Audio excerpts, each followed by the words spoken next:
لکھا اے حبیب ہم 2 محرم سے کربلا میں آ چکے ہیں، تم تو جانتے ہی ہو ہماری رسول خدا سے کیا نسبت ہے، رسول خدا سے ہماری کیا قرابت ہے، ہم درگاہ اعلیٰ میں گر چکے ہیں، ہمیں گھیرا جا چکا ہے، اے حبیب اگر ہماری مدد کرنا چاہتے ہو تو ہماری مدد کے لیے آ جاؤ۔ حبیب نے جیسے ہی اس فقرے کو پڑھا خط لے کر خاموشی سے بیٹھ گئے۔ بس ان کی بیوی جو مومنہ تھی انہوں نے کہا حبیب کس کا خط ہے بتائیے، یہ حسین کی طرف سے ہے، کربلا سے یہ خط آیا ہوا ہے۔ کہا کیا لکھا ہے؟ کہا کہ حسین نے یہ لکھا ہے کہ میں درگاہ اعلیٰ میں گر چکا ہوں۔ بس اس مومنہ نے کہا حبیب اب کیا سوچتے ہو، جانا ہے یا نہیں جانا ہے؟ تو حبیب نے کہا زمانہ بڑا خراب چل رہا ہے، لوگوں کا بھروسہ نہیں ہے، خطرات سر کے اوپر ہیں، میں چاہتا ہوں کہ نہ جاؤں۔ بس ایک مرتبہ مومنہ نے کہا حبیب تم گھر پہ بیٹھو، میں حسین کی مدد کے لیے جاؤں گی، میں حسین کی مدد کے لیے جاؤں گی۔ ایک وقت وہ بھی آیا کہ حبیب نے کہا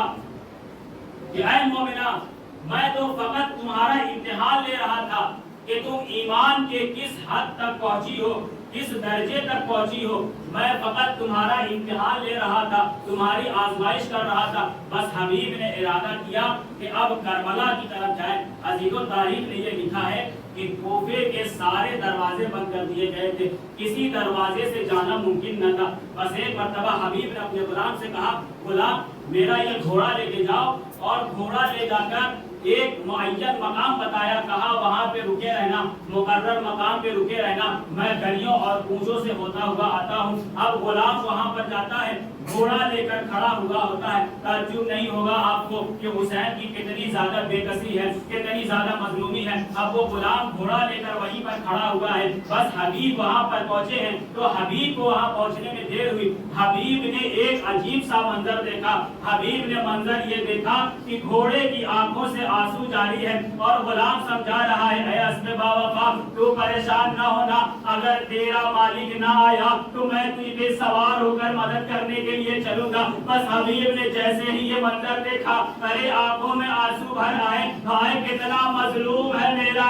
امام، انسان کے علاوہ جانور بھی آنسو بہاتے ہیں، لو عزادارو۔ حبیب گھوڑے کے پاس آئے، جیسے ہی گھوڑے کے پاس آئے ایک مرتبہ غلام سے کہا کہ تم نے حق کے وفاداری ادا کر دیا، تم نے حق کے غلامی ادا کر دیا، جاؤ میں تمہیں آزاد کرتا ہوں۔ حبیب گھوڑے پر بیٹھے، جب جانے لگے تو کیا دیکھا پیچھے پیچھے غلام آ رہا ہے۔ کہا میں نے تو تمہیں آزاد کر دیا، آخر کیوں پیچھے آ رہے ہو؟ کہا آقا یہ تو میرے حق میں انصاف نہ ہوا، جب تک خود کی خدمت کرانی تھی مجھے غلام بنا کے رکھا، اب آقا کی مدد کرنی ہے تو مجھے آزاد کر رہے ہو۔ خدا آپ کو کوئی غم نہ دے سوائے غم سید الشہداء کے۔ اب حبیب گھوڑے پہ سوار ہوتے ہیں، گھوڑے پر سوار ہوئے کربلا میں آئے، جیسے ہی کربلا میں پہنچے ہیں اب اصحاب کے درمیان ہلچل ہو گئی، ارے حبیب آیا ہوا ہے، حسین کا بچپن کا ساتھی حبیب آیا ہوا ہے۔ بس زینب نے جیسے ہی یہ ہلچل سنی ہم خیمے سے یہ کہا اماں فضہ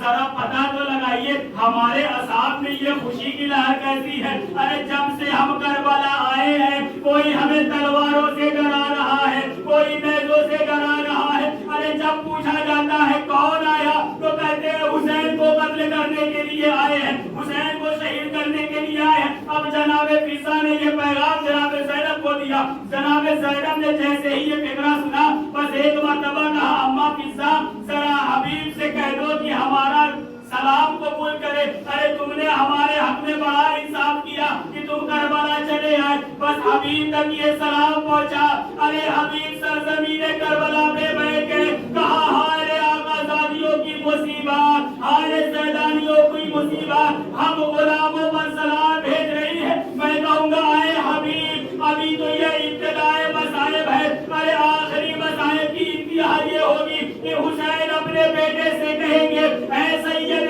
سجاد جب زندان سے رہائی پانا تو میرے شیعوں کو سلام کرنا اور ان سے کہنا اے میرے شیعوں جب بھی تم ٹھنڈا پانی پینا میری پیاس کو یاد رکھ لینا۔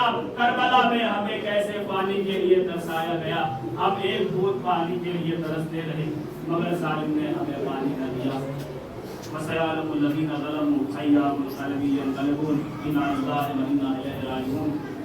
رضم بقضاء تسلیم الامر بارلت واسطہ محمد وال محمد کا ہمارے مختصر سی عبادت کو قبول فرما بارلت واسطہ محمد وال محمد کا ہمارے آنسوؤں کو شہزادی کو ایمان میں جگہ عنایت فرما بارلت واسطہ محمد وال محمد کا ہماری مجلس سے ہماری دواخانی ہماری سینہ زنی اور ہمارے تبرکات کو پروردگار عالم کو قبول فرما بارلت واسطہ محمد وال محمد کا علماء کرام کا سایہ ہمارے سروں پر قائم دائم فرما بارلت واسطہ محمد وال محمد کا پرچم اسلام کو سربلند فرما پاک کو سرنگو فرما بارلت واسطہ محمد وال محمد کا دشمنان اسلام اگر ہدایت کے لائق نہیں ہے تو پروردگار عالم سب کو نیز کو نابود فرما بارلت واسطہ محمد وال محمد کی سے خصوصی دعا یہ ہے کہ جنت البقیع عالی شان روضہ قائم فرما امام زمانہ کے ظہور میں تعین فرما اور ہم سب کو ان کے آوان و انصار میں شمار فرما